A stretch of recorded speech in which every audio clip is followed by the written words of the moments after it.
Are you considering solar energy for your home? One popular option is solar roof tiles. They are integrated into your roof for a seamless look. Solar panels, on the other hand, are mounted on top. Both options harness the power of the sun. Solar roof tiles blend in with your existing roof. They may be more aesthetically pleasing. Solar panels, however, are typically more cost-effective. Consider the layout and orientation of your roof. Solar panels require a certain amount of space. Roof tiles may be more suitable for smaller roofs. Both options can save you money on energy bills.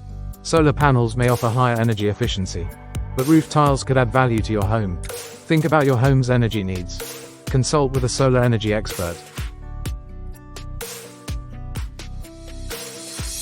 Remember maintenance requirements for both options. Research available incentives and rebates. Choose the option that best fits your needs.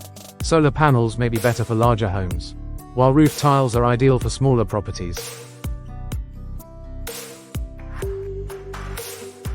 Factor in the installation process. Consider the durability of each option. Solar panels typically have a longer lifespan. Roof tiles may require more frequent maintenance. Both options can reduce your carbon footprint. Think about the environmental impact. Pay attention to the aesthetic appeal. Consider the curb appeal of your home. Decide based on your personal preferences. Remember to factor in the available sunlight. Evaluate your energy consumption habits. Choose the option that aligns with your goals. Make an informed decision for your home. Solar roof tiles or solar panels, what's best for you?